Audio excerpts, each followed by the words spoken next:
자, 오늘 복음 중심 3 일곱 번째 7과 설교란다. 와, 선교 파트 할 차례입니다. 큰 그림 그리기 보십시다. 복음은 우리 속에서 역사하고 동시에 우리를 통해 역사한다. 따라서 회개하고 복음을 믿을 때 우리는 내적으로 자신의 욕망과 동기가 변화하는 것을 경험한다. 이러한 그리스도의 사랑을 체험하면 우리는 주변 사람들도 동일한 구속의 사랑을 맛보도록 이끌고 싶어진다. 이처럼 하나님의 은혜는 우리 속에서 그리고 우리를 통하여 모든 것의 회복을 가져다 준다. 자, 7, 8, 9가가 이제 실천편이거든요. 그러니까 6가까지는 거의 이론편이었다고 보시면 돼요. 그래서 이론을 먼저 리마인드 해보자면 처음에 시작이 복음의 확장선이라는 개념으로 시작했잖아요. 그래서 밑으로는 우리의 죄인됨, 내가 얼마나 큰 죄인인지 이걸 더 깊이 인식하는 것이고, 위로는 하나님의 거룩하심이 얼마나 위대한 건지 그걸 바라보는 거고, 이 갭이 확장선이었죠.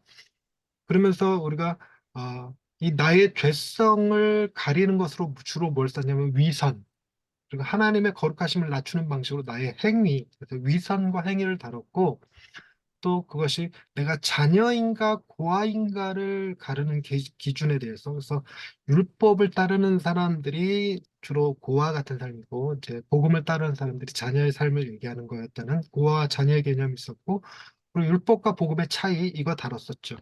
그리고 이제 결론적으로 무슨 얘기를 하냐면 복음적인 삶이란 무엇인가라고 말했을 때 복음적인 삶이란 이것과 이것을 매일 반복하는 것이다. 뭐였는지 혹시 기억하십니까? 회개와 믿음? 그렇죠. 회개와 믿음을 계속 네. 반복하는 것이에요. 여기서 회개는 자기를 부정하는 것이고, 복음은 우상을 부정하는 것이, 아니, 믿음은 우상을 부정하는 겁니다. 우상을 바꾸는 거예요. 그렇게 내 안에 믿음과 회개와 믿음이 반복되어지는 삶을 살면 이게 복음적인 삶이고, 그것이 겉으로 드러나는 것이 선교와 용서와 갈등이라는 주제로 다루게 돼요. 그래서 오늘 그 선교에 대해서 다루고 있는 것입니다. 그래서 이 마지막 문장, 이처럼 하나님의 은혜는 이라고 하는 거 보이죠? 거기에 우리 속에서 내적인 활동, 그리고 우리를 통하여 외적인 활동, 그래서 내적인 활동으로는 회개와 믿음이 반복되어지는 것이고, 그 안에서 하나님의 기쁨을 경험하는 것이지만, 외적인 활동은 선교와 용서와 갈등이라는 걸 통해서 기쁨을 경험해 나가는 것이 될 것입니다. 그것이 이제 모든 것의 회복을 가져다 준다. 오늘은 그 선교에 관한 이야기를 하게 될 건데, 이 선교 그러면 우리 머릿속에 들어있는 게 있죠. 이렇게 외국에 나가서 복음 전하는 거, 이런 건데, 그런 개념이 아닙니다. 일상의 삶에서 내게 주신 하나님의 은혜가 밖으로 어떻게 표출되어지는가를 선교라는 말로 썼어요. 그렇기 때문에 이 선교는 우리가 외국에 나가서 선교사 할 때 그 선교의 개념하고는 조금 있습니다. 차이가 있어요. 네, 그래서 갈라디아서 5장을 한번 보십시다. 갈라디아서 5장 13절에서 15절 찾으신 분 읽어주세요. 형제들아 너희가 자유를 위하여 부르심을 입었으나 그러나 그 자유로 육체의 기회를 삼지 말고 오직 사랑으로 서로 종노릇하라. 온 율법은 내 이웃 사랑하기를 내 자신과 같이 하라 하신 말씀에서 이루어졌나니 만일 서로 물고 먹으면 피차 멸망할까 조심하라. 네, 여기서 이제 15절은 뭐 이렇게 중요하게 다루지는 않고요. 13, 14 두 구절을 가지고 중요하게 다뤄서 이 과를 쓴 것 같더라고요. 근데 13절, 13절, 14절에 이제 두 가지 대치되는 개념, 하나는 자유고 하나는 율법 이렇게 등장합니다. 그 차이에 대해서 좀 그 두 개 개념을 좀 이해를 하면 오늘 본문 사기가 좀 더 쉬워질 거예요. 자유가 뭐라고 생각하십니까? 자유에 대한 정의 설명하실 수 있겠나요? 백인모 목사님 자유가 뭡니까? 내 뜻대로 하는 것? 내 뜻대로 하는 거. 어, 이거와 다른 정의를 내리실 수 있나요?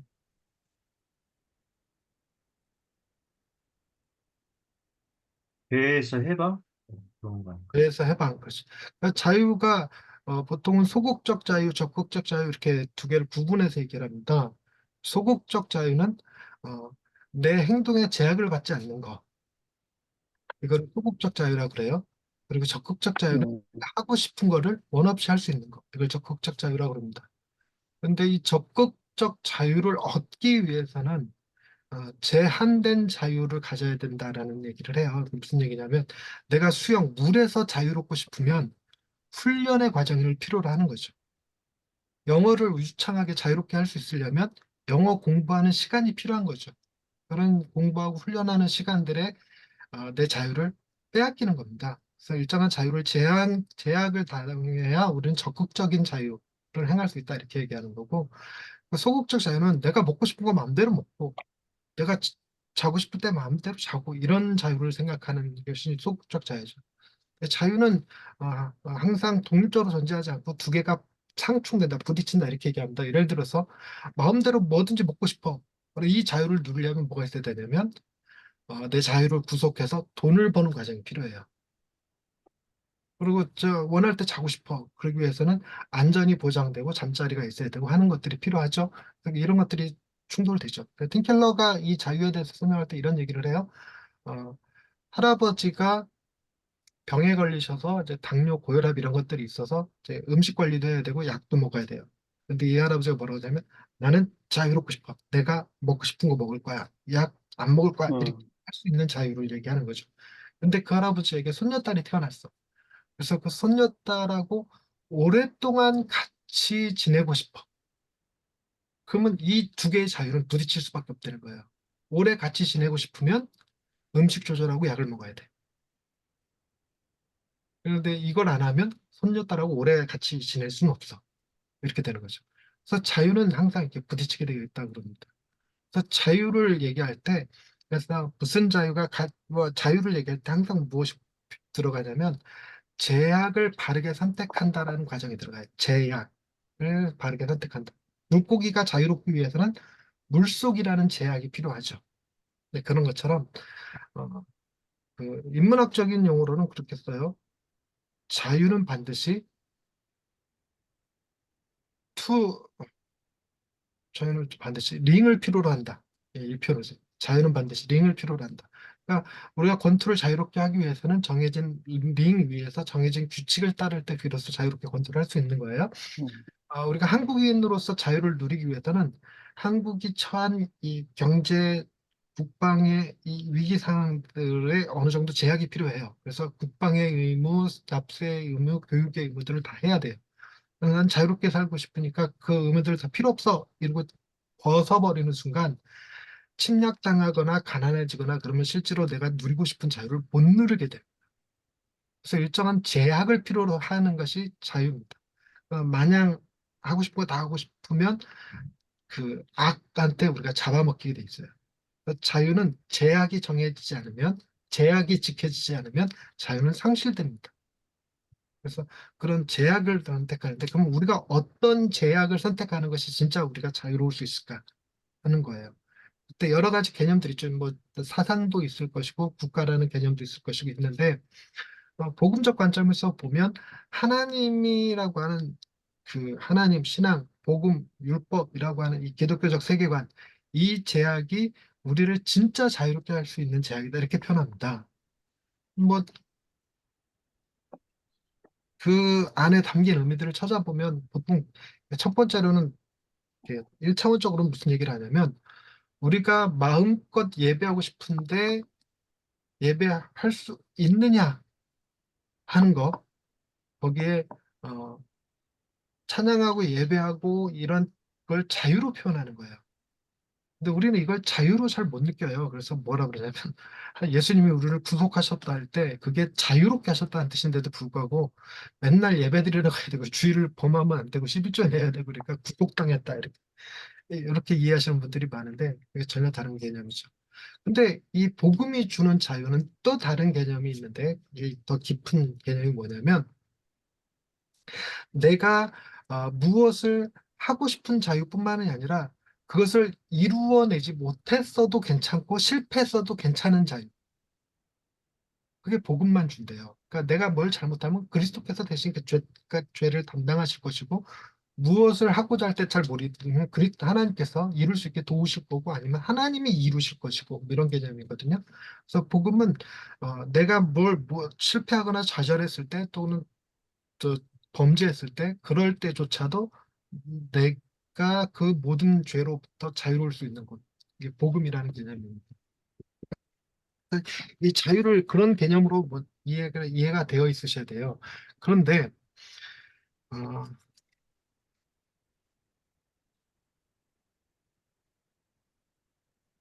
우리가 자유와 노예라는 개념을 쓸 때, 자유라는 개념을 쓸 때 그런 겁니다. 술을 마음대로 먹고 싶어. 이거 자유입니까? 술의 노예입니까? 음, 이런 개념이에요. 그러니까 내가 그 마음대로 살고 싶어. 이럴 때 마음대로 선하게 사는 겁니까? 마음대로 죄를 지으며 사는 겁니까? 대부분 죄로 진짜. 그러니까 그래서 죄에게 우리가 노예가 되는 거예요. 사람들이 누구나 나 오늘 꼭 거짓말 할 거야. 나 오늘 꼭 도둑질 할 거야. 나는 꼭 오늘 사람을 때릴 거야. 이거 마음 먹고 시작하는 사람이 없어요, 아무도. 그런데도 불구하고 죄가 우리를 그렇게 하게 만들어요. 그래서 그 죄가 우리를 자유롭지 못하게 한다는 겁니다. 그래서 이 죄로부터 자유가 구속당해야 되는데, 자유롭게 되어야 되는데, 근데 이런 겁니다. 개념 자체를 이해하셔야 되는 게, 어, 자유인이 있어요. 자유인이 있는데, 자유인을 그냥 두지 않고, 죄들이 우리를 노예로 삼아. 그래갖고, 어떤 사람은 명예의 노예가 돼서 명예를 추구하고, 어떤 사람은 돈을 추구하고, 어떤 사람은 로맨스, 사랑을 추구하고, 어떤 사람은 마약을 추구하고, 이렇게 할 거죠. 그래서 무엇인가의 노예가 되어 있어요. 이때 주님이 우리의 죄값을 치르시고 몸값을 지불하시고 우리를 자유롭게 했어. 그때 우리는 다시 자유롭게 되면 어떤 상황이 벌어지나 또 얘들한테 잡혀가요. 그래서 언놈이 예전에는 마약의 노예가 됐다가 풀려났더니 이젠 그 도박의 노예가 되고 이렇게 되는 거죠. 그 어, 사랑이 변질된 걸 뭐라고 그러죠? 사랑이 집, 변질된 거야? 집착 같은 거죠. 이렇게 다른 아, 그래서 뭐 이렇게 데이트 폭력하고 뭐 스토커 이런 거 하고 하는 것들. 근데 그런 것들에 매여 있었던 사람이 자유롭게 됐더니 이번엔 뭐 하고 있냐면 저 쇼핑에 중독되거나 뭐 이런 거죠. 그러니까 우리가 자유롭게 되면 우리를 그냥 안 둬요, 세상은. 그래서 우리는 무엇이 필요하냐면 우리의 자유를 지켜줄 우리의 주인이 필요한 거예요. 그래서 예수님이 우리를 자유롭게 하셨다 그럴 때, 자유롭게 하셨을 때 자연인으로 뒀다는 게 아니라 당신의 것으로 삼으셨다 이렇게 되는 거예요. 당신의 것으로 삼으셔서 우리가 주님의 것, 그리스도인이 됨으로써 다른 주인들로부터 이렇게 억압당하지 않을 수가 있는 거예요. 그래서 그런 우리를 가장 잘 지킬 수 있는 주인이 누구냐? 예수 그리스도인 거죠. 그리스도는 우리를 가장 잘 지키실 수 있고 우리가 실수할지라도 우리를 다시 용서하시고 회복시키실 분이고 우리가 혹 착각해서 어, 또 다른 주인에게 갔을지라도 되찾아오실 수 있는 분이죠. 대표적인 얘기로 무슨 선지자? 하박국 선지자? 맞나요? 호세아 선지자. 어, 고멜이 이렇게 갔어도 다시 되찾아오는 호세아서의 사랑처럼 그리스도께서 우리를 당신의 백성 삼으시고 종으로 삼으시고 자녀로 삼으시고 우리의 주인이 되시면 그분이 그때 비로소 우리가 자유를 경험할 수 있어요. 그게 우리의 올바른 제약, 그리스도라는 올바른 제약이 됩니다. 그래서 자유는 어, 내가 자유롭고 싶다고 해서 자유로워지지 않아요. 반드시 내 자유는 무엇인가가 뺏어갑니다. 그때 그리스도께 내 자유가 제한되지 않는 한 우리는 죄의 노예가 되고 맙니다. 이런 개념이에요. 그래서 오늘 본문 표현에 자유를 위하여 부르심을 입었다. 그러나 그 자유로 육체의 기회를 삼게 되는 수가 생겨요. 우리에게 자유가 주어지면 우린 그 일을 하게 됩니다. 그래서 뭐 비슷한 예로다가 독일에서는 목회자들이 술, 담배가 비교적 자유롭습니다. 그래서 한국에 계신 목사님들이 독일 가면 뭐 할까요? 다 술 드세요. 저 한국에서는 남녀 혼탕이 죄입니다. 근데 독일은 웬만한 사우나가 다 남녀 혼탕이에요. 그 한국 목사님들 독일 가면 저 사우나 갔다 올까요? 네, 저도 여러 번 갔다 왔습니다. 가게 돼요. 자유가 주어지면 그 자유로 육체의 기회를 삼고 싶어집니다, 진짜로. 그래서 함부르크라는 도시가 있어요. 함부르크가 어디지? 이름이 생각이 안 나지? 네덜란드. 네덜란드가 자유의 도시이지만 동시에 섹스의 도시, 혼락의 도시라고 알려지죠. 그걸 두고 누가 그러더라고. 네덜란드가 왜 자유의 도시면서 섹스의 도시인가요? 그랬더니 사람들이 자유를 부여받으면 죄를 짓고 싶어 합니다. 이렇게 얘기하더라고요. 그래서 죄의 노예가 되는 거예요. 그래서 우리는 육체의 기회를 삼지 말고 뭐 할 필요가 있냐면 자유가 주어졌지만 사랑의 종로로 타는 것이 돼야 돼요. 사랑의 종로로. 자, 그래서 사랑으로 서로 종노릇 해야 돼요. 사랑으로 서로 종노릇 해야 됩니다. 이때 사랑으로란 말을 다른 말로 뭐라고 쓸까요? 요게 이제 이번 챕터를 이해하는 중요한 키워드가 됩니다. 사랑으로 종로를 탈 때 사랑으로를 다른 말로 쓰면 뭘까요? 음, 이게 맞추지 못하죠. 제가 이제 힌트를 주는 수밖에 줘야죠. 이제 초성 힌트. 지읒, 비읒, 지읒.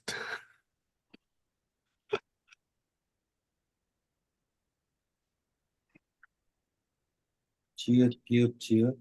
네. 왜 장발장밖에 생각이 안 나죠? 맨 끝에는 적, 땡땡적, 무슨 적 이럴 때 적. 두 글자. 지읒, 자발적.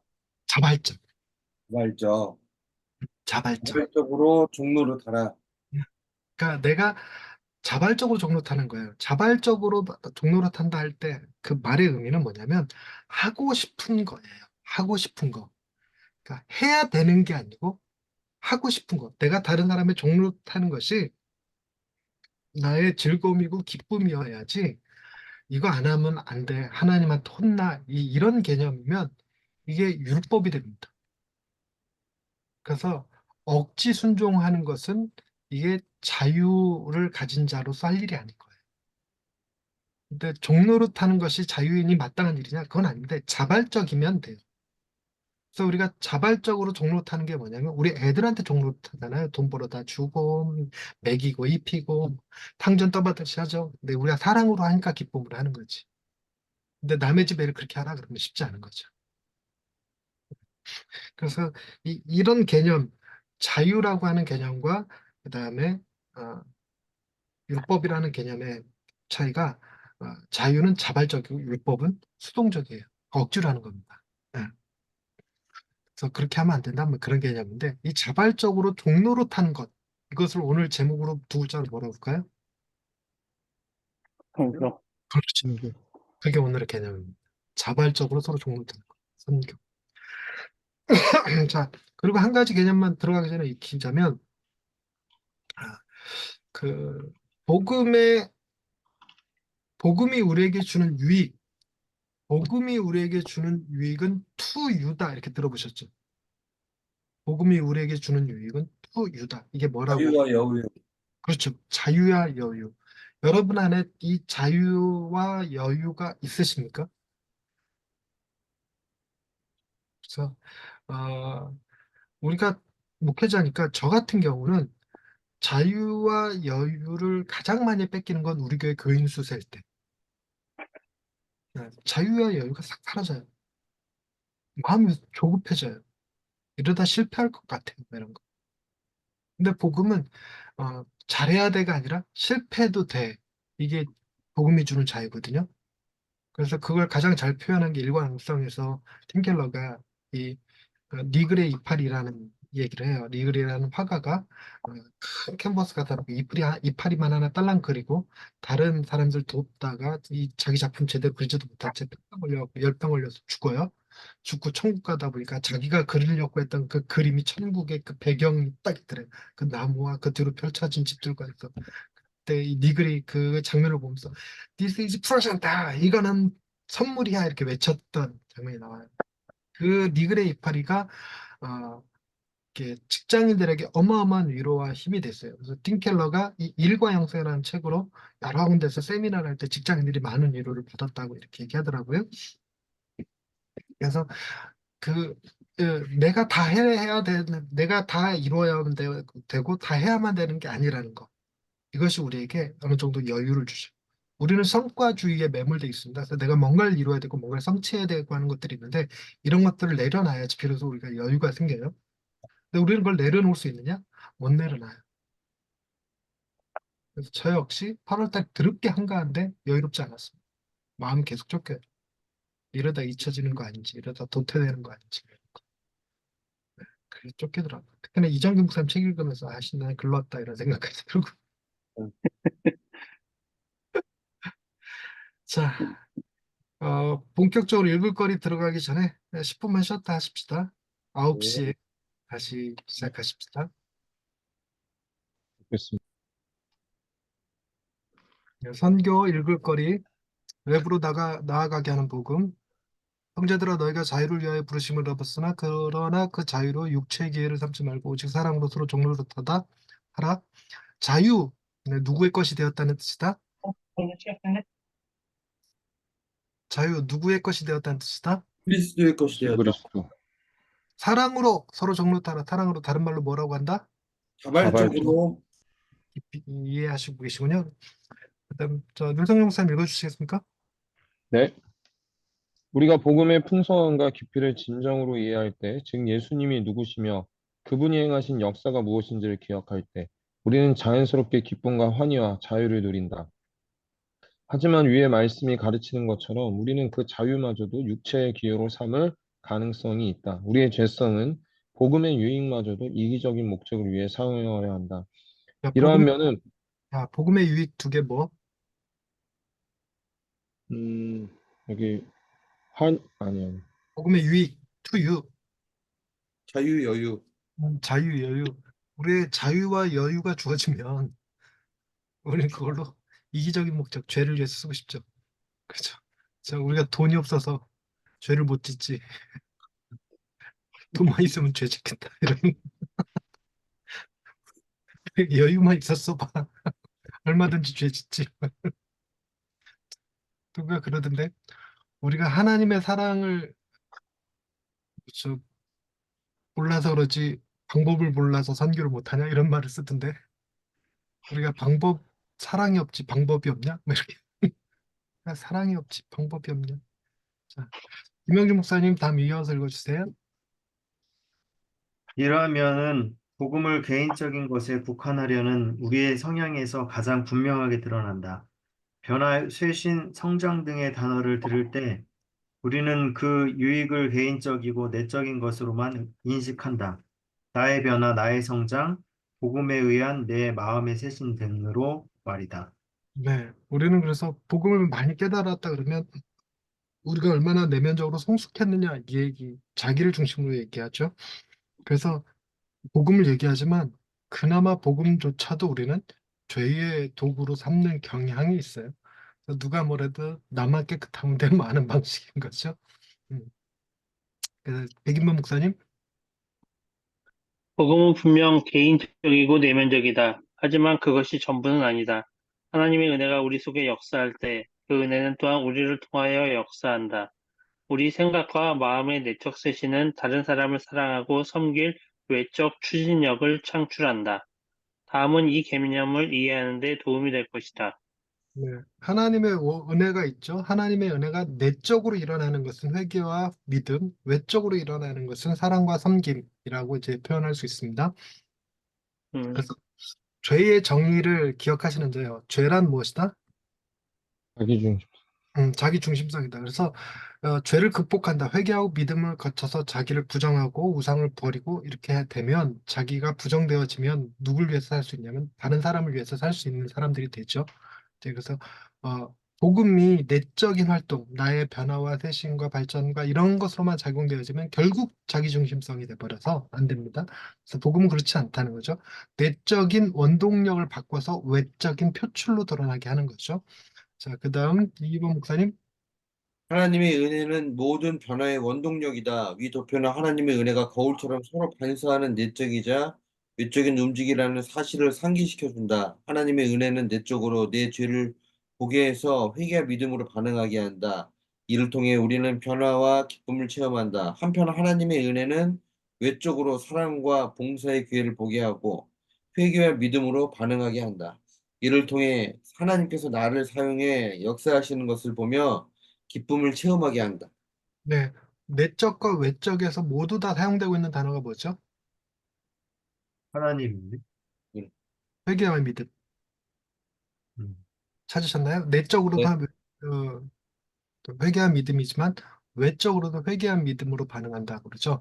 그래서 이때 다른 사람을 섬길 때 섬기지 못하는 것을 회개하는 거죠. 근데 섬기는 것조차도 회개해야 되는 경우가 생겨요. 복음은. 그래서 섬기는 이유에 대해서 내가 다른 사람을 섬기면 저 사람이 나를 좋게 보겠지? 이거는 회개의 대상이죠. 그리고 내가 다른 사람을 섬김으로써 얼마나 좋은 사람인지를 다른 사람한테 드러내고 싶다? 이것도 회개의 제목이 됩니다. 그럼 이건 어떨까요? 내가 다른 사람을 섬김으로써 하나님께 얼마나 충성스러운 종인지 증명하려고 한다. 이것도 회개의 대상이 됩니다. 자, 그래서 그 다음 유성 목사님. 다시 말하면 복음은 단순히 나의 내적인 죄, 갈등, 마음의 우상에 대한 답인 것만이 아니다. 이것은 또한 나의 이웃사랑, 문화적 소명, 선교적 삶의 실패에 대한 해결이기도 하다. 만일 복음이 나를 내적으로 새롭게 했다면 또한 나를 외부로 나아가게 할 것이다. 반드시 그렇게 되어야만 한다. 왜냐하면 이것은 천국 복음이고 하나님의 나라는 개인적이고 사적인 것이 아니기 때문이다. 예수님은 우리에게 나라가 임하옵시며 뜻이 하늘에서 이루어진 것 같이 땅에서도 이루어지이다라고 기도하라고 가르쳤다. 하나님 나라의 임재를 위해 기도할 때 우리는 예수님께서 사람의 마음을 다스려 주시고 그의 뜻이 하늘에서와 같이 세상 모든 곳에 임하기를 기도하는 것이다. 네, 천국 복음이래. 천국에 대한 개념. 천국이 팀 켈러는 죽어서 가는 저 세상으로 표현하기를 되게 꺼려해. 그래서 천국은 이 땅에 실현될 하나님의 나라. 그래서 천국을 이 땅에 완성될 하나님의 나라로 많이 개념을 잡습니다. 저는 이게 제 신앙을 새롭게 하는 계기가 됐어요. 저는 항상 복음은 죽어서 천국 가는 개념으로 이해했거든요. 그래서 내가 천국 가기에 필요한 자격을 갖춰주는 것이 복음이다 이렇게 생각했는데 팀켈러는 복음은 이 땅의 나라에금 하나님의 나라를 완성시켜 나가는 하나님의 나라를 이루어 나가는 도구가 되는 것으로 보았어요. 그래서 나는 저는 그 이원론 두왕국설 그래서 하나님의 백성과 세상 백성은 따로 알아서 잘 산다 이런 개념이었는데 아니었어요.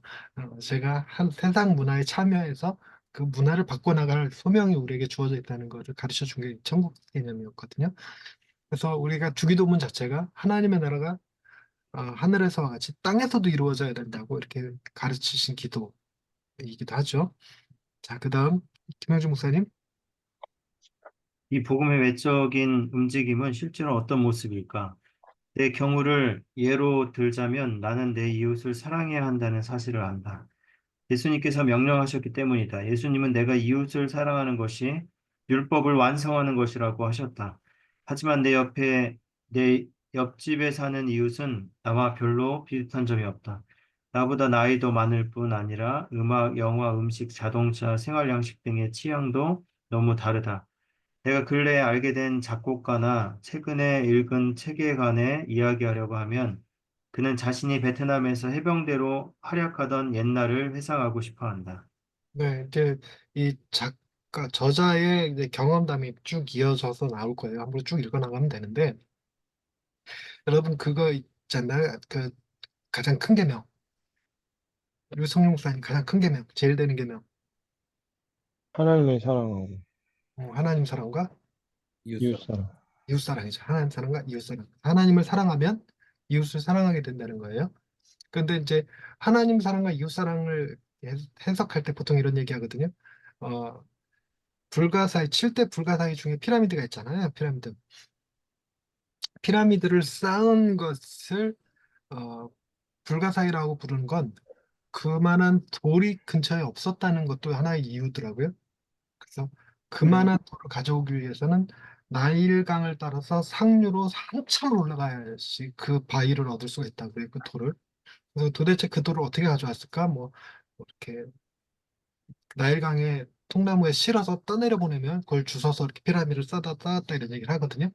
근데 이제 인문학자들이 주목하는 건 뭐였냐면 그 피라미드를 그 높이로 어떻게 끌어서 올려놨느냐는 거였습니다. 그래서 그거를 해낼 수 있는 방법이 사람들에게 돈을 주는 방식, 그리고 노예들에게 폭력을 휘둘러서 쌓게 하는 방식, 둘 다로는 불가능하대요. 아무리 많은 돈을 줘도 못 쌓고, 아무리 협박하고 죽인다고 해도 못 쌓는데. 근데 싸울 수 있는 방법이 하나가 딱 있대요. 그걸 얘기하는데 제가 정말 많이 됐어요. 그게 구원과 연결되면 할 수 있대요. 구원과 연결되면. 우스갯소리기는 한데, 그 우리나라에 호랑이가 한참 그 문제를 일으키던 시절이 있었어요. 조선시대에. 그때 이 그 옛날에 우리 비디오 이런 거 보면 호안, 마마 뭐 이런 거 얘기 나오잖아요. 근데 호안이 호랑이 그거잖아요. 근데 그걸 정부에다가 호랑이 문제를 해결해달라고 얘기를 해서 정부에서 그 어, 사냥꾼들을 모아서 호랑이를 사냥하게 했었어요. 근데 그렇게 해서도 실패를 했다고 그래요. 그런데 어느 한 그 신하가 아이디어를 하나 냈는데 그게 직방으로 먹혀갖고 완전히 호랑이 문제를 해결했답니다. 그게 뭔지 혹시 아나요?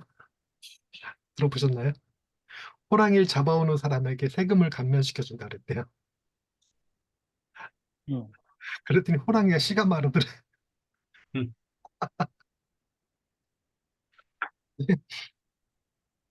웃자고 하는 소리인데 뭔 얘기를 하려면 이웃 사랑하면 돈 줄게. 혹은 이웃 사랑 안 하면 너 죽여버릴 거야. 이걸로는 이웃 사랑을 할 수가 없답니다. 그래서 이웃 사랑이라는 것을 실천해내게 하려면 무엇으로 해야 되냐면 피라미드를 쌓게 한 거랑 같은 원리라는 거예요. 이게 신앙이 되면 된대요. 신앙. 그래서 기독교가 이게 신앙으로 자리 잡고 있어요. 그래서 하나님 사랑하는 건 신앙이잖아요. 신앙. 그거와 동일한 무게를 이웃 사랑에게 주는 거예요. 그들에게 율법은 구원의 수단이었거든요. 그래서 이것이 제일 되는 계명, 율법이고 이게 구원이면 이웃 사랑할 수 있다는 겁니다. 그걸 더 깊이 얘기한 게 어, 내가 헐벗었을 때 먹을 것을 주었고 옷을 입혔고 금줄했을 때 먹을 것을 주었고 옥에 갇혔을 때 돌아봐 주었느니라. 그래서 그들이 양으로 구분되죠. 이렇게 얘기되어지는 것이 신앙이 되면 이웃 사랑을 한다는 겁니다. 근데 이제 그게 온전히 다 표현 다 이렇게 뭐죠? 복음을 설명하지는 않아요. 그러면 우리도 자기중심성은 그대로 발현되잖아요. 구원받고 싶어서 이웃 사랑하게 되는 그 자기중심성이 되니까 이거를 다르게 표현하는 게 뭐냐면 그리스도의 복음을 깨닫고 주님이 나를 위해 행하신 일이 무엇인지 그 깊이 깨닫고 복음을 깨닫고 복음 안에서 회개와 믿음을 반복하다 보면 우리가 그리스도를 닮고 싶어져요. 그래서 그리스도께서 우리를 사랑하신 것 같이 그리스도께서 누구를 사랑하는 것을 우리가 대신하는 거죠. 네, 그거를 이 시대에 비슷한 예가 있다고 그래요. 이 시대에 비슷한 예. 그게 뭘까요? 아이돌 문화. 음. 그래서 아이돌 문화의 팬들이 누구 이름으로 선한 일을 하냐면 아이돌 이름으로 자기가 좋아하는 그 연예인 이름으로 뭐죠? 식량 보내기, 자원금 보내기 이런 거 하잖아요. 이번에 BTS 슈가 문제 관심들 있으신가요? 음주운전이요? 네. 음, 그래서 우리나라에서는 망했구나 이랬는데 외국에서는 음주운전은 이건 일도 아니래요. 그래서 외국에서는 타격이 없다네. 그래서 지금 뭐 휴가 챌린지 뭐 이런 것도 있대요. 음주운전하는 챌린지. 음. 그것이 팬이냐 아니냐 뭐 이런 논란도 있긴 하던데 심지어 그렇게까지 한다고 근데 어찌됐건 사랑하면 그렇게 된다는 겁니다. 그래서 우리가 하나님을 제대로 사랑하면 이웃을 사랑할 수밖에 없다는 거예요. 그것도 누구의 이름으로? 하나님의 이름. 그래서 나머지 뒷부분은 이렇게 쭉 2번 목사님이 길게 좀 읽어주시겠습니까? 나는 몇 달간 그 이웃과의 관계 때문에 죄책감에 시달렸다. 내가 더 적극적으로 찾아가서 친구가 되어야 한다는 것은 알았지만 해야 한다는 그 책임감은 나를 전혀 움직이지 못했다. 그것은 복음이 아닌 율법이다. 율법은 내가 무엇을 해야 하는지 보여주긴 하지만 내 마음을 변화시켜서 자원하게 만들지는 못한다. 나는 억지로 그를 사랑하고 섬기거나 그냥 무시하고 아무 노력하지 않을 수밖에 없는 진퇴양난에 빠졌다. 아, 그를 무시하는 것이 죄라는 것을 알지만 다른 선택도 그리 좋은 것은 아니었다. 기쁨 없이 의무적으로 순종하는 것이 정말 예수님을 영화롭게 하는 것일까? 그분의 계명이 이토록 고역으로 느껴지는 것이 하나님의 의도였을까? 이런 딜레마에 빠졌을 때 대부분은 율법주의나 방탕함에 빠지고 만다. 하지만 이 두 가지 모두 복음은 아니다.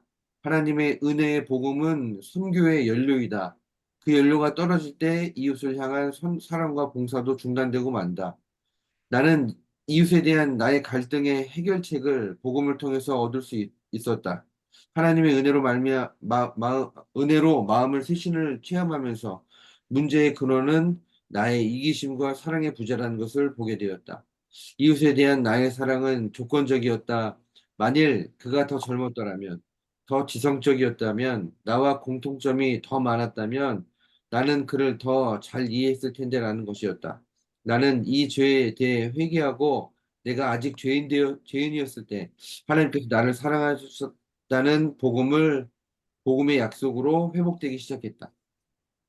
나와 하나님 사이에 공통점이 전혀 없었을 때 하나님은 은혜로 내게 다가오셨다. 그러므로 하나님의 은혜로 분명 나도 내 이웃을 사랑할 수 있다. 복음이 나를 회복시키면서 이상한 일이 생겼다. 그 이웃을 향한 나의 태도가 변하기 시작했다. 나는 진심으로 그를 사랑하고 이해하기 시작했다. 그것은 억지로 짜낸 감정이 아니라 자연스러운 것이었다. 복음의 내적인 회복은 나를 이웃을 향한 사랑과 봉사로 나아가게 했다.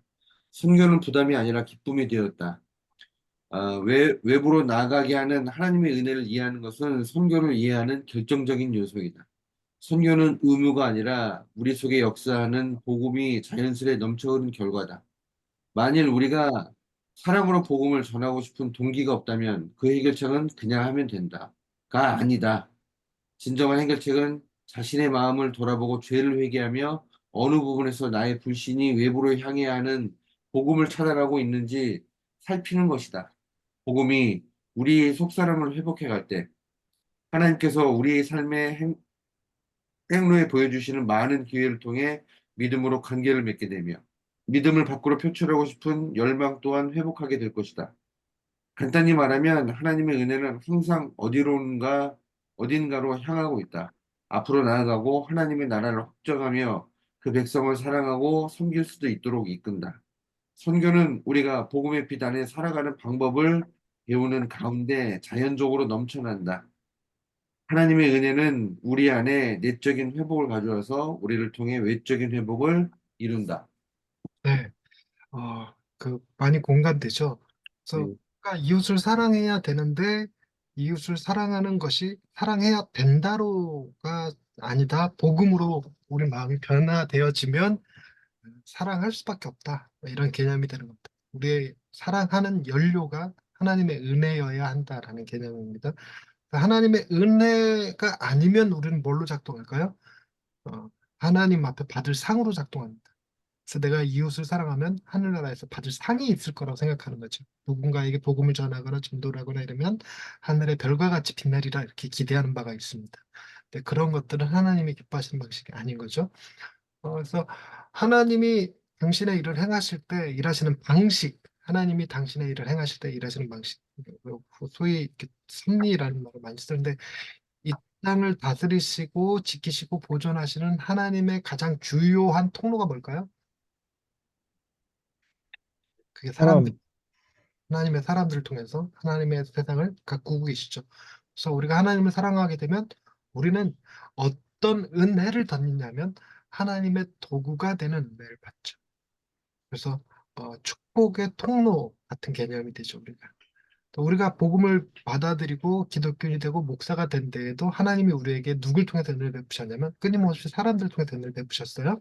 그 부모로부터 교인들로부터 목사님 전에 섬기던 교회 목사님으로부터 학교 교수님으로부터 동기들로부터 하나님의 사랑을 부여받아서 오늘날 우리가 목사가 된 거죠. 그래서 그 동시에 우리도 하나님의 도구가 되어서 끊임없이 우리를 통해서 하나님이 놀라운 일들을 행하실 것입니다.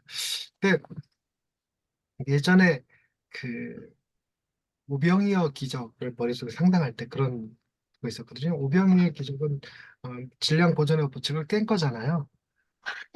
질량의 보존을 깬 건데 그게 제가 좀처럼 이해되지 않는 것은 무엇이었냐면 그것이 질량의 보존을 깨더라도 어떻게 남녀노소 2만 명이나 되는 사람들의 식사량을 주님이 만드실 수 있었느냐는 겁니다. 소위 떼서 주잖아요. 떼서 준다. 근데 오병이어 물고기 2마리 보리떡 5개를 하나로 딱 뭉쳐서 주먹밥처럼 뭉쳐서 딱 뗐을 때 그게 또 하나의 한 사람의 식사량이 된다 그러면 이걸 몇 번을 떠야 2만 명이 먹는 거예요? 2만 번을 떼야 되잖아요. 2만 번. 1초에 한 번씩 뗀다고 생각해 봅시다. 아주 단순하게 계산한 거예요. 그렇게 할 수도 없지만 1초에 하나씩 떼면 2만 초가 걸립니다. 자, 계산해 볼까요? 2만 초? 예전에 계산했을 때 잊어버려갖고 내가 갑자기 계산하고 싶어졌어. 계산해 볼게요.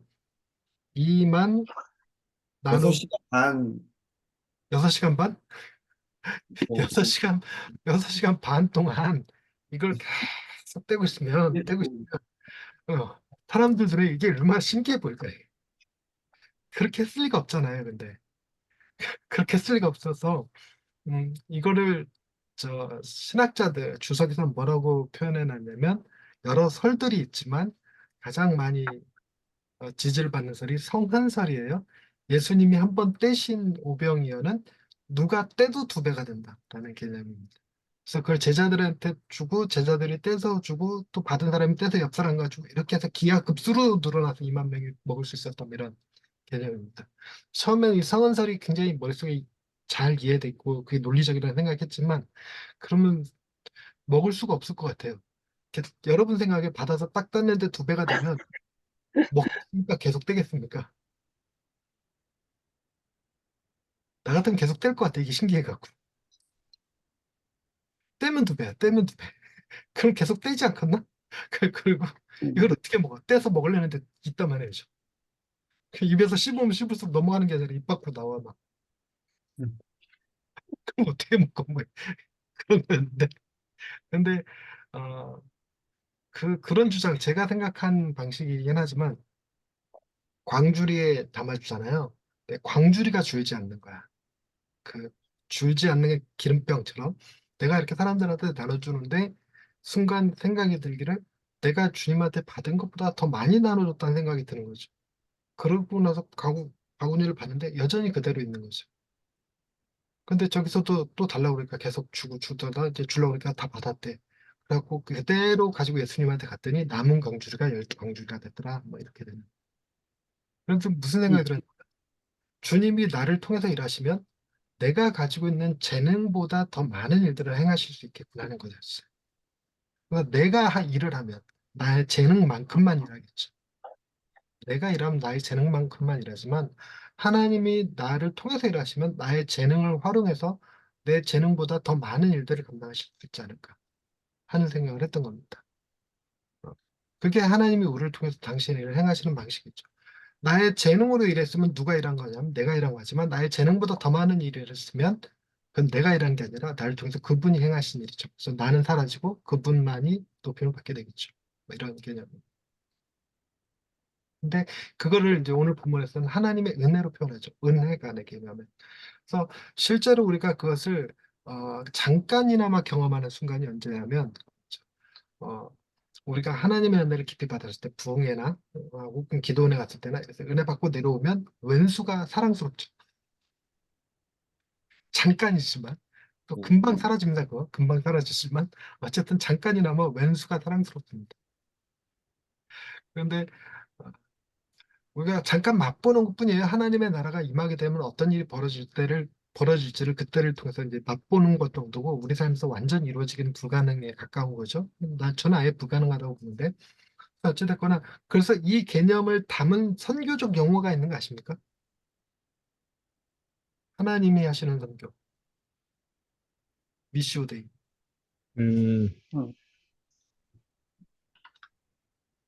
미시오데이. 하나님이 하시는 선교예요. 하나님이 하시는 선교에 우리가 동참하는 거죠. 그래서 어, 우리가 우리 이웃 주변에 사랑해야 될 사람들이 많이 있죠. 멀리 갈 것도 없이 여러분 형제 관계 좋으십니까? 저는 형제 관계가 너무 안 좋아가지고 이런 거 볼 때마다 늘 언제나 죄책감을 느끼는데 전 우리 형을 사랑하질 않아요. 늘 고통스러워요. 이 문제로. 그리고 친척들이 사랑스럽지가 않습니다. 나는 친척들 미워해서 명절에 친척들 보러 안 갑니다. 저희 부모님이 시각장애인이셨는데 어린 제 눈에도 너무 많은 핍박을 받은 것 같아요. 이렇게 친척들 볼 때 미워요, 그냥. 사랑을 못해. 그냥, 그래서 부모님 살아계실 때는 어쩔 수 없이 모시고 다니는 의무적으로 그 친척들 모임에 갔지만 두 분 다 돌아가신 다음부터는 친척들 아무하고도 연락 안 하는, 이게 음, 자랑으로 하는 얘기가 아니라 이게 죄성이에요. 저 복음을 알아도 안 듣더라고. 복음을 안 듣더. 근데 하나님의 나라가 임하면 가능해지겠죠. 어, 그때를 기다리는 것 수밖에 없겠다는 생각이. 네. 잘못된 적용인가? 선교적 마인갖기 활동으로 들어가십시다. 1번 마음이 내키지는 않았지만 의무적으로 복음을 전한 경험을 생각해 보라. 다음의 상황들을 생각해 보자. 이웃에게 친절 베풀기, 적극적으로 동료를 위해 기도하고 도와주기, 가족이나 친척에게 복음 증거하기, 가난한 사람을 위해 봉사하기, 관대하게 기부하기, 배우자나 부모로서 영적으로 인도하기, 특정한 이슈에 관한 성경적인 세계관 고수하기. 자, 이런 상황들에서 어, 복음을 전한 경험이 있으십니까? 일단 물리적으로 여러분의 수익에서 다른 사람의 구제를 위해서 떼놓는 금액이 있습니까? 류성용 목사님 월급에서 구제로 얼마를 쓰십니까? 글쎄요, 전 이웃사랑 헌금을 하긴 하는데 너무 적은 그래서 어느 네, 정도가 가장 하고 적당한 금액일까 고민하면 그것에 네. 대해서 실수가 그랬나? 누가 그랬나? 어디서 읽었는데 누가 한 말인지 기억이 안 나는데 다른 사람들 돕느라 내 삶이 약간 곤란해질 정도 금액이 적당하대요. 어, 제가 그 말이 위로가 됐어요. 난 내 삶이 지금 곤란하기 때문에 도울 수도 없어.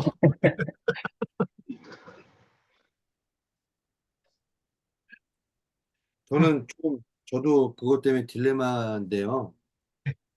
계속 기도하고 하면서 하나님께서 마음을 교회는 선교와 구제를 하기 위해서 교회가 존재하는데 그냥 저의 생존과 우리 가족의 생존과 교회의 생존 때문에 아둥바둥 하는 제 모습을 보면서 어 이게 필시 먼저 떼고 조금 작정하고 매달 1, 20만 원이라도 교회 재정이라든가 아니면 제가 개인적으로 이제 하고 있는 것들은 뭐 그건 그렇다 치고 그래서 하려고 하는데 지금 사실 좀 누구한테 어떻게 지혜롭게 흘러가게 할까 고민하고 있는 중이었거든요. 네. 이유 중에서 좀 찾고 있어요. 앞에 미용실 아주머니네 아이들 장학금을 줄 것인가, 뭐, 뭐, 뭐 하여튼 뭐 지금 그래서 고민 중에 또 있긴 있네요. 그저 케이블 TV 보면 우리가 네. 도와야 될 사람들이 끊임없이 나와요. 아프리카. 예, 그렇긴 한데 그렇게 방송 타셔서 도움 받으시는 분들 제가 예전에 도와봤는데 저보다 후원을 더 많이 받더라고요. 그래가지고 그래가지고 그냥 개인적으로 제가 좀 잘 찾아보고 있습니다. 아니, 신학생 장학금을 줄까, 뭐, 내지는, 예, 뭐, 약간 포인트를 바꿔서 네, 이번 목사님의 교회가는 네. 교회란 선교와 구제를 위해서 존재한다고 생각하시는 거예요? 아니, 뭐, 그렇지는 않은데, 그게 이제 기능 중에 하나라고 생각합니다. 기능 중에 하나로. 네네. 음, 저 교회의 5가지 기능이라고 저 학술적으로 정해진 게 있어요. 캐디미디코라고. 네네. 캐디 캐디미디코. 저 한 글자씩 불러줄래요? 캐디미디코 캐리그마 그다음 이거 뭐 디다케, 케 케디 가르치, 디다케 미, 미 미시오 선교 아, 케디 미디 디아코니아 교 예, 야코니아, 코이노니아. 코이노니아 교제 네, 이 다섯 가지가 교회의 지표라고 얘기하거든요. 네, 네. 그렇게 얘기하는 사람들이 있고 틴켈러가 가장 많이 썼던 건 적절한 성례가 집행되어지는 곳 이것을 교회라고 표현하게 되더라고요. 근데 교회 그 어, 말이 생각이 안 나냐? 교회란 무엇인가라고 말할 때 내려지는 정의가 두 개가 있어요. 그 두 개를 또 같이 쓰는 겁니다. 교회란 그리스도의 몸이다. 하나의 정의고 또 하나가 교회란 부르심을 받은 성도들의 뭐, 모임이다. 이게 교회의 정의거든요. 그래서 어, 모임, 즉 모였다 흩어지는 단체, 그것이 이제 교회의 정의인데 오늘날 많이 종종 제가 듣게 되는 교회의 정의. 교회는 한 사람의 목사를 세우기 위한 도구다.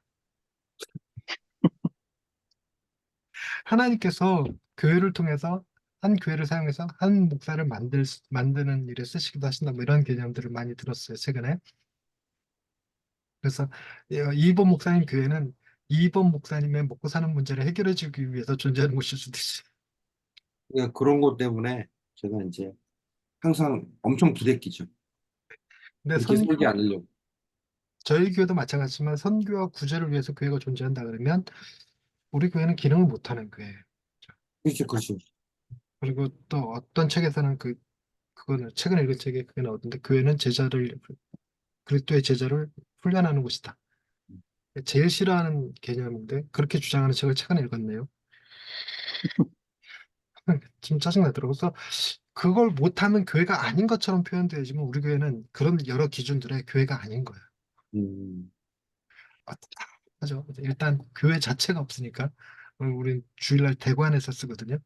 교회 자체가 없어요. 건물이 없고 간판이 없고 한 달 헌금 수익이 120만 원인가 이 정도밖에 안 돼요.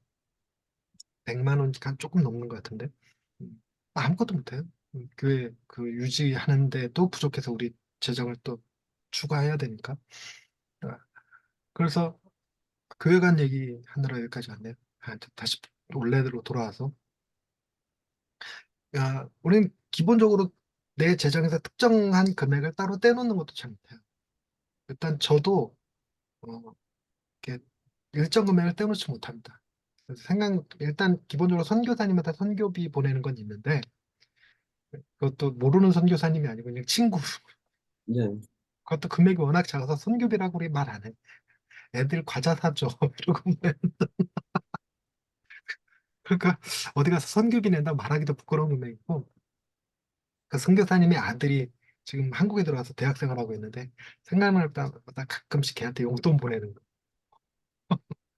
그거 전부예요, 전부. 예전에는 그 기관 아, 굿네이버스에 이렇게 3만 원 후원 했었는데 끊어버렸고 그러니까 이걸로 보면 글쎄 근데 이제 포커스가 뭐냐면 이걸 하고 있냐 안 하고 있냐를 묻는 게 아닙니다. 네. 마음이 내키지 않지만 의무적으로 해본 적 있냐 이거예요. 마음이 내키지 않지만 의무적으로. 그렇게 이번 목사님 지금 말씀 선교와 구제를 해야 되는데 그래서 주변에 누구 도울 만한 사람이 없는가? 이건 마음이 내키지 않는데 의무적으로 해야 된다는 어감이 실린 거 맞나요? 아니, 안 됩니다. 네. 예. 그리고 막 하고 싶은데 재정이 없어서 마음이 너무 아파요. 그래서 제가 외부에서 알바해서 모은 돈 갖다가 어디든 막 그, 뭐 장학금이든 아니면 주변 신학생들을 뭐 도서비 같은 거 1, 20만 원씩 좀 주려고 노력하고 있는데, 근데 그게 이제 정기적으로 못 주니까 뭐 그런 것도 있고, 예. 하여튼 뭐 요랬다가 또 부담되고 또 억지로 주고 막 이런 마음도 들기도 들고 막 복잡하죠. 뭐 그렇죠 뭐. 애들한테 용돈은 주시나요? 아직 용돈 줄 만한 그 아이들은 아니라서. 네. 사모님한테 용돈은 드리나요? 아, 그러니까 뭐 용돈 개념보다도 저기 필요 자금 딱 하는 거 말고는 조금씩이라도 주려고 노력은 하는데 어떤 달은 못 주고 뭐 어떤 달은 주고. 몇 점짜리 목사님이네.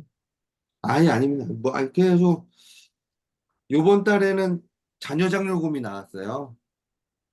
음, 그래가지고 요번 달은 안 주는 걸로. 그거 받았으니까 안 주는 걸로. 공력은 자녀 장려금. 그거 다른 데다 쓰면 유용죄에 해당되는 거 알아요? 공금 유용죄. 그러니까 자녀 장려금으로 이제 우리 아이들 100만 원씩 나와서 주고 근로 장려금도 나왔어요. 그, 그래가지고 그 용도에 맞게 쓰셔야지 예. 준법이에요. 그걸로 아, 다른 사람 죽으면 불법입니다. 다들 근로 장려금 받으셨잖아요. 안 받으세요? 아, 저는 처갓집에 얹혀 살고 있어서 처갓집이 아파트라 네. 이게 세대 분리가 안 되더라고요. 아, 그래서 그런 혜택을 거의 못 받았어요. 한 번도 못 받은 것 같은데. 몇 번 동사무소 찾아서 얘기는 했는데 안 되더라고. 그래서 세대 분리를 하세요 뭐 이러던데. 아, 그 뭐지? 아, 다음 문제로 넘어볼까요? 어떤 마음의 문제들이 올바른 동기로 행하지 못하게 방해했는가? 기도하고 깊이 묵상하면서 깨닫게 된 사실은 무엇인가? 우리가 행하고 있는 일들 가운데 마음이 내켜서 자발적으로 행하는 일들은 과연 얼마나 될까? 마음이 내켜서 자발적으로 하는 일. 근데 혹시 그런 경험 있으신지? 설교도 자발적으로 안 되는 때가 있지 않나요? 하기 싫은데 억지로 하게 되는데. 많죠.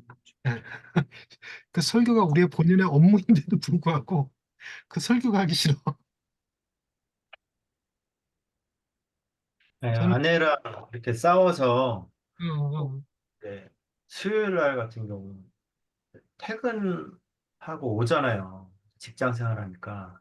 네, 그리고 뭐 그때 이제 애들도 뭐 저녁 시간 때 뭐 밥도 먹어야 되고 좀 바쁘잖아요. 그 시간이 좀 이제 설교도 이제 설교를 해야 되는 상황이고. 근데 이제 그럴 때 뭔가 사소한 걸로 이렇게 부딪히는 경우가 있어요. 이렇게 뭐 자녀라 뭐 딸하고 그러든지 뭐 그러면은 아 진짜 할 말 안 나잖아요. 네. 그러면 아 이걸 해야 되나 말아야 되나 고통이 올라갈 기분은 아닌데 아 이거 어떡하지?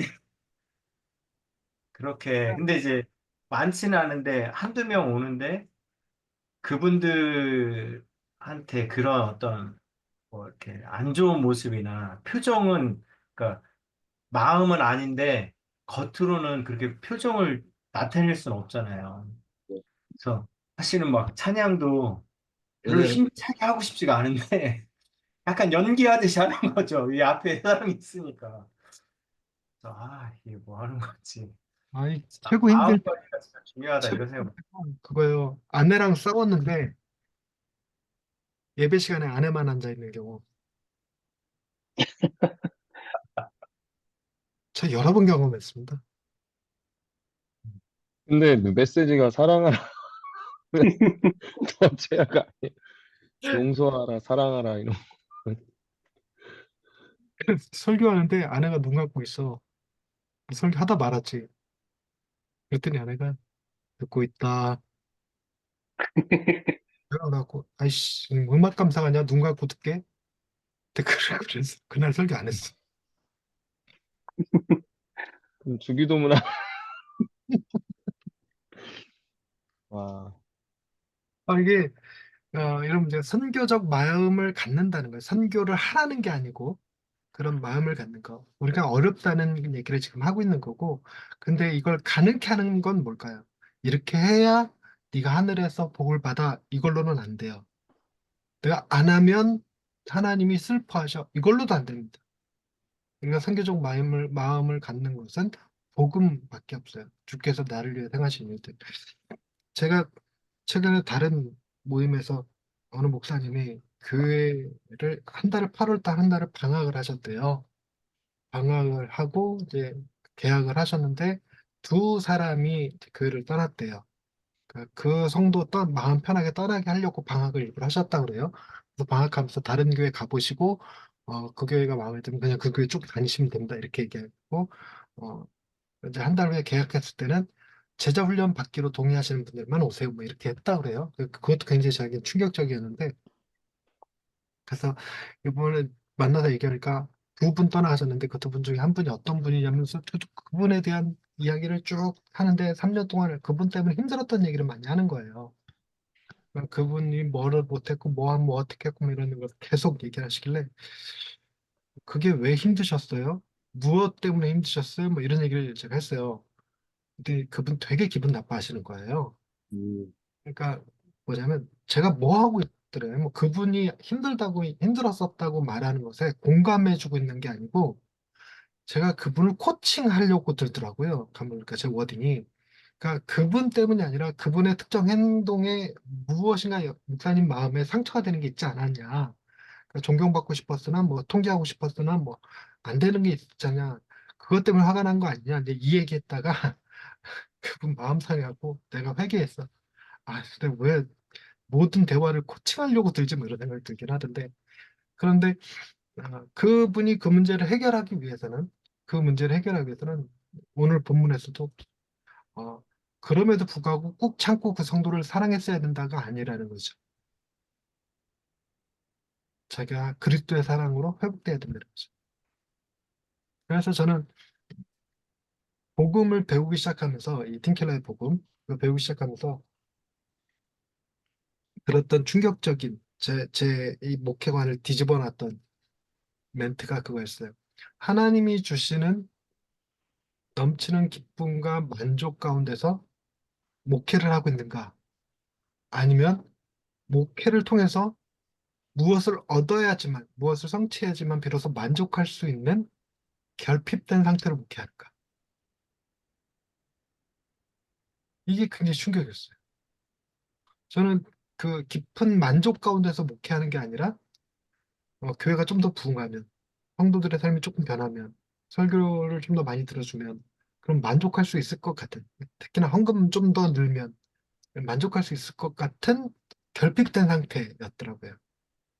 결핍된 상태 컸어요. 그래서 아, 어, 목회관이 이제 어떻게 바뀌었냐면 내가 먼저 하나님 앞에 바르게 서서 하나님이 주시는 기쁨 넘치는 사랑과 만족을 교인들한테 흘려보내는 방식이 목회다. 이렇게 정의가 바뀌어졌어요. 근데 그걸 얘기해주고 싶었어요. 그분한테.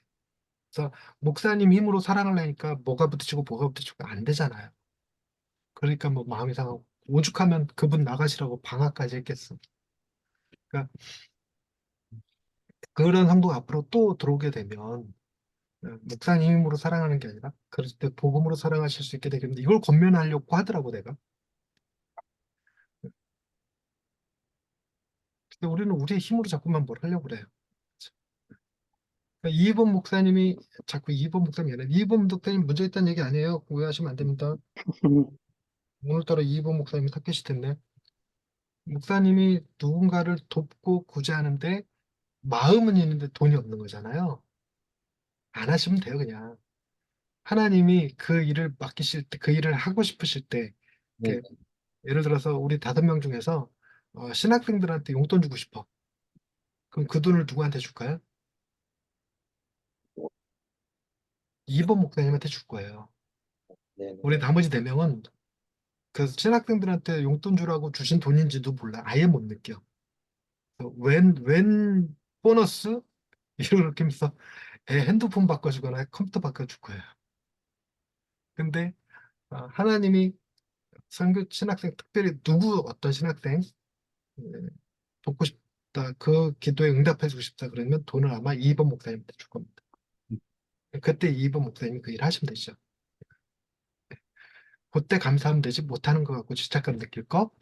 아니 뭐 죄책감까지는 아니고요. 네. 아니, 100점짜리네요. 100점짜리 목사님이십니다. 근데 우리가 뭐랄까, 어, 이게 다른 사람을 돕는 거, 복음을 전하는 거, 우리가 해야 되는 의무라고 자꾸 생각하는 경향이 있죠. 그래서 못하면 죄인 것처럼 느끼는 경향이 있습니다. 물론 죄인 거 맞아요. 죄가 아니라는 얘기 절대 아닙니다. 그래서 해야 된다는 것도 맞아요. 맞지만 하고 있는 것 자체가 선이 아니라는 거예요. 지금 하고 있는 방식 자체가. 어, 그래서 우리가 행하는 건 모두 다 죄뿐이에요. 그래서 제 생각의 기준은 이렇습니다. 마음이 내켜서 자발적으로 사랑으로 종로로 타는 건 우리가 인식하지 못한다. 이제 이런 거. 우리가 자발적으로 종로로 타고 있는 것들이 있어요, 주변에. 자녀에게든 특정 교인에게든 누구에게든 아니면 선배거나 영적 스승이거나 이런 분들한테 그렇게 하는 거. 여러분들이 다음 주에 어, 그 오프라인 모임 만나서 회비 이렇게 걷어서 밥 먹고 차 마시고 할 거잖아요. 유 목사님 그 회비를 저한테도 받을 생각인가요? 아, 아니죠. 안 받았죠? 그래서 저는 성김을 받을 거예요. 저는 성김을 받을 건데 근데 그거를 목사님은 선이라고 인식할까요? 아닐걸요. 일이 보통 있다는 거예요. 사랑으로 서로 종로로 탈 때 내가 그래서 그, 어, 전전 목사님 밥 사드리고 그동안 하시는 수고에 격려해드리고 이거를 우리가 사랑으로 여러분들이 사랑으로 감당하시니까 이걸 선을 행했다고 생각하거나 이래야 된다고 생각하거나 그런 게 아닌 거죠. 아마도 여러분의 마음은 어, 충분하지 못했다 이렇게 느끼실 거예요. 그러니까 목사님에게 충분히 우리가 해드리지 못했다 이런 느낌을 가지실 텐데 그렇게 되면 우리는 선을 행하고도 선을 이지 못하잖아요. 저는 선이 그렇게 작동한다고 느껴요. 그래서 우리가 어, 무언가를 해야 된다라는 강박을 가질 때 대체로 마음이 내키지 않지만 의무적으로 복음을 전하고 있는 거죠. 그래서 이제 예전에 그게 심해서 뭐 해봤냐면 전교인 총동원주의 그거 교회에서 하면서 고등학교 3학년 때인데 버스 안에서 차내에 계신 승객 여러분 기사님한테 바깥 선병 드리고 한 적 있어요. 그래서 전도 우리 총도 돈도 주고 광고직 이렇게 나눠주면서 예수 믿으십시오 이거 한 적 있어요. 그러면서 그때 얼마나 내가 하나님의 큰 종이라 이렇게 느끼면서 그때 신학교 달리고 엄청 율법적이다 진짜 엄청 율법적이었어. 지금 생각해 보면 얼마나 발같이 타는 그리고 그런 경험도 있어요. 저 동네 놀이터에서 애들한테 복음을 전하다 경찰 출동한 적 있어요. 와, 애들의 부모가 신고했어. 험상궂게 생긴 어떤 아저씨가 애들 꼬시고 있다고.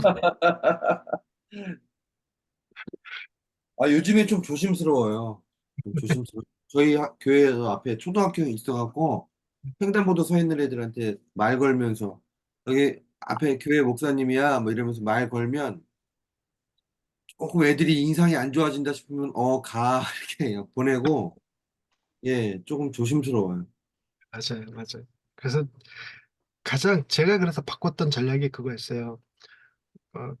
우리 교회 애들을 평일에 가서 만나서 떡볶이도 사주고 아이스크림을 사주는데 반드시 걔 친구들이 있는 데서 사주는 거야. 아, 네. 그래서 저분 누구야? 그러면 애가 설명하게. 아, 네. 아니, 그럼 너도 하나 먹어. 이렇게. 그렇지 않고 직접 뭐 연관 없는 데 가서 하면 이게 신고당할 수도 있더라고. 자, 회개와 믿음인데요. 회개해야 될 죄들을 발견하셨습니까? 우리가 하고 있는 복음을 전하고 선을 행하고 사랑하고 섬기는 일에서 죄를 발견하셨습니까? 네. 내게 선한 것이 하나도 없구나. 그렇죠. 이제 회개해야 될 죄들이 여기서 포커스가 보통 그렇게 나오거든요. 뭐냐면 억지로 했다. 교인들과 하면 여기서 나오는 대답은 그동안 내가 억지로 했다. 자발적이지 못했다. 이거 안 하면 큰일 날 줄 알았다.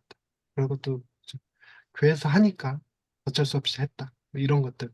이런 것도 회개할 죄들인데 아, 저는 이렇게 스터디하면서 느끼는 건 뭐냐면 못해서 죄책감 느끼는 걸 회개해야 되지 않을까. 이거 그렇게 해야 되는데 뭐 여건이 안 돼서 못해서 뭐 상황이 안 돼서 못해서 괴로워하는 그런 것들. 음, 이번 목사님 괴로워하지 않는다고 하시니까 다행이고 유성영 목사님은 해야 되는데 못해서 고통스러 괴롭게 느낀 거 있나요? 죄책감 느낀 적 있나요? 이게 자주 있진 않을 거고. 구제나 선교에 있어서요? 어제도 성교 아니면 전도든 뭐.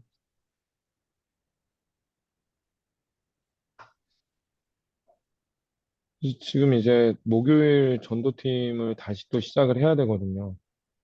근데 제가 이제 개척 이후에 계속 팀을 섬기고 있다 보니까 이제는 저도 너무 해줄 말이 없어.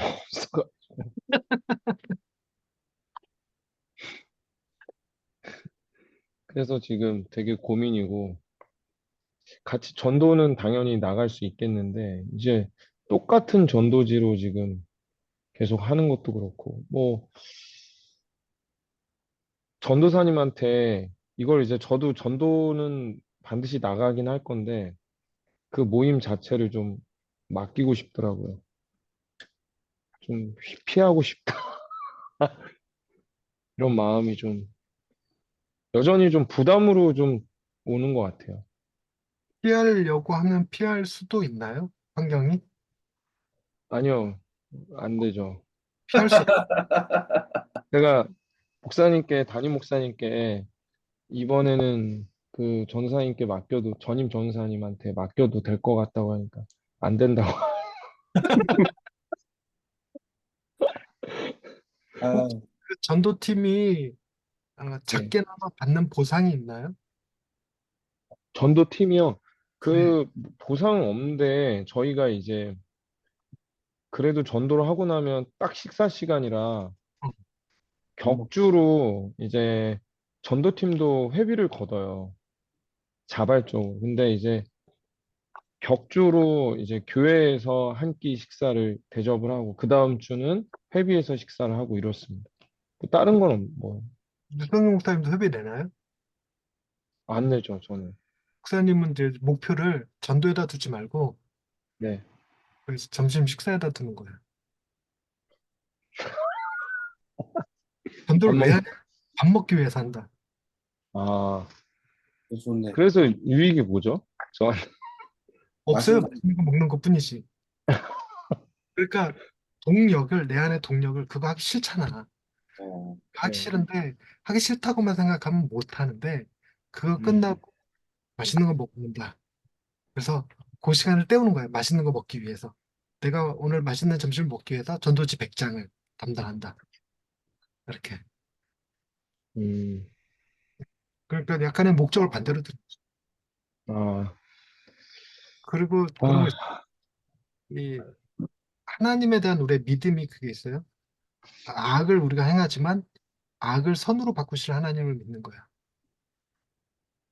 악을 선으로 바꾸시는 하나님. 그러니까 나는 마음이 내켜하지 않고 하기 싫은 일이지만 그러나 이런 내 행위를 통해서 누군가가 구원을 받든 제일 좋은 결과일 거고 우리 전도팀 중에 누군가가 하나님에 대한 인식이 바뀌거나 경험이 바뀌거나 믿음이 성장하거나 삶이 변하거나 하는 일들이 일어나기를 아니면 같이 하고 난 다음에 밥 먹으면서 교제가 깊이 이루어지거든 이런 쪽으로 그래서 하나님 행하실 것에 대한 기대를 가지고 나는 억지로 행하고 있으나 하나님이 선하게 사용하여 주시기를 그 뭐지? 저 신대원 준비할 때 써먹었던 거거든요. 그러니까 신대원 준비할 때 이 성경 암송하고 문제 풀고 이게 너무 괴로운 거야. 하기 싫은 일인 거지. 근데 이게 내가 해야 될 하루 업무라고 생각했어. 업무. 업무로 오늘은 창세기 독파, 뭐 시편 독파 이런 거. 그래서 문제집 다 풀고 뭐 이렇게 외워야 될 거 암기하고 그게 나의 오늘 하루의 업무다. 이러고 생각하니까 좀 할만하더라고. 그러고 나서 밥을 먹는 거야. 이게 이게 바른 조언은 아닌데 어쨌든 그나마 하기 싫은 일 할 만한 일로 바꾸는 근데 그 정도까지는 아, 예, 그, 아무튼 그런 건 있어. 알겠습니다. 전도팀 중에 이번에 좀 예쁜 분이 들어오시기를 안목의 정욕이라도 채워지기를 내가 잘 보이고 싶은 잘 장로님 보고. 권사님이 계시. 아, 그래서 그분이 재정이 좀 있으셔서 내가 어려울 때 도와줄 수 있거나 내가 제 담임 목사가 되고 이랬을 때 내 편 되어 주실 수 있는 분들. 그래서 뭐 교회는 그렇잖아요. 이게 2080의 원리라고 20명의 코어 그룹이 있으면 20명의 코어 그룹이 80명의 외부 저 비코어 그룹 주변인들을 섬기는 게 교회다. 이 개념이거든요. 그러니까 교회가 전부 다 그리스도의 제자가 되면 좋긴 한데 그렇게 되면 되는데 교회라는 게 보통 20%의 멤버가 예배를 준비하고 식사를 준비하고 교회를 관리하고 이러면서 나머지 80%가 예배를 편하게 드릴 수 있도록 섬기는 일을 해요. 근데 그 20%의 그룹이 내 지지 세력이면 목회가 편하고 그 20%의 그룹이 내게 비우호적이면 목회가 힘들어요. 근데 앞으로 누성 목사님이 담임이 되실 것인데 그 전도팀이 내 우호 세력으로 만들 수만 있으면 목회가 좀 더 편하죠. 음. 그 우호 세력으로 만들 수 있는 기회라 여기시고 돈 좀 들여서 수고하신다고 아이스크림도 좀 사드리고 칭찬 많이. 정말, 정말 목사님의 그 조언 중에 정말 의외의 조언. 어, 이거를 농담으로 받아들여야 되나, 진담으로 받아들여야 되나, 되게. 아니 저 시험 들지 않을 수준으로 받아들이세요. 시험 들 것 같으면 아, 농담으로 안 들 것 같으면 진담으로 이렇게 받아들이세요. 알겠습니다. 자, 믿음, 어떤 구체적인 복음의 약속이나 진리를 실제로 믿지 못하면 우리는 우리가 죄인이었고 원수였고 연약한 자였을 때 사랑받은 자였다는 사실을 너무 쉽게 잊어요. 그래서 하나님이 우리가 사랑스러워서 십자가의 아들을 내어주신 것이 아니라 사랑스럽게 만들기 위해서 십자가의 아들을 내어주셨잖아요. 그러니까 주님이 행하신 일로 말미암아 내가 사랑스러운 자가 된 거지. 동시에 하나님이 내가 누구를 사랑할 때 사랑스러운 자를 사랑하는 것이 아니라 그렇지 못한 자들에게도 동일하게 사랑을 하여 그 사람이 하나님의 사랑받는 자가 되게 하시는 건데 우리가 그 복음의 약속과 진리를 실제 잘 못 믿어요. 내게 주신 하나님의 사랑이 뭐죠? 복음이 아니면 뭐라고 하냐면 내가 받을 만했다라고 여기는 거예요. 내가 받을 만했다. 난 열심히 기도했고 신앙생활했고 뭐 헌금 많이 했고 뭐 그러니까 나는 하나님 사랑받을 만한 이걸 붙들고 있으면 우리가 다른 사람을 상기는 일에도 자꾸 그 조건이 붙어요. 조건적이 되죠. 아까 읽었던 것처럼 조건적이 됩니다. 그렇지 않기 위해서는 않으려면 복음을 믿어야죠.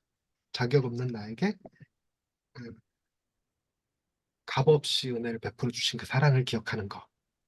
우리가 잘 못 믿는다. 그럼 뭐 해야 되냐? 회개는 하나님이 나를 사랑하셨을 그 사랑을 다시 기억하게끔 하는 거고 믿음은 그 사랑을 붙드는 거고 이런 개념 정도로 정리하면 되겠어요. 그럼 그게 원동력이 되어서 동력, 연료가 되어서 자연스럽게 뭘로 나타날까? 선교로 나타나는 거죠. 뭐죠? 류성룡 목사님이 어, 전도팀에 대한 애정, 그러니까 하나님이 목사님을 통해서 전도팀에게 주시는 사랑을 통로가 된다면 어, 그렇죠. 그 전도팀을 전인 전도사님한테 양보 안 하겠지. 이게 더 소중한 일이니까. 근데 내가 받아서 주기에는 내가 받은 게 없어. 이렇게 느끼는 거야. 내가 받은 게 없어. 맨날 똑같은 얘기 해야 되고 받은 게 없어. 내가 마음이 비었는데 뭐 열정도 비었는데 뭐 이렇게 되면 이제 힘들고 피곤한 일이 되겠죠. 그래서 하나님 앞에서 복음을 다시금 회복하시면 이렇게 주시는 넘치는 기쁨과 사랑과 만족을 전도팀에게 흘려보내는 방식 되시면. 근데 전도팀은 그런 거 많거든요. 그 자기가 하는 수고에 비해 열매가 없다. 그래서 뭐 헛발갑 이런 거 많이 느끼시잖아요. 그런데 하나님이 여러분의 수고를 아신다. 하나님이 여러분의 수고를 기억하신다. 하나님께서 여러분들을 귀하게 여기신다. 이런 멘트 자꾸 해주는 거예요.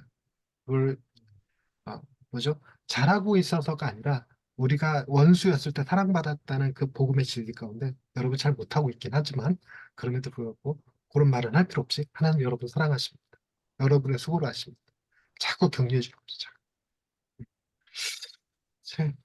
자, 여기까지 하고 마치도록 하겠습니다. 수고하셨습니다.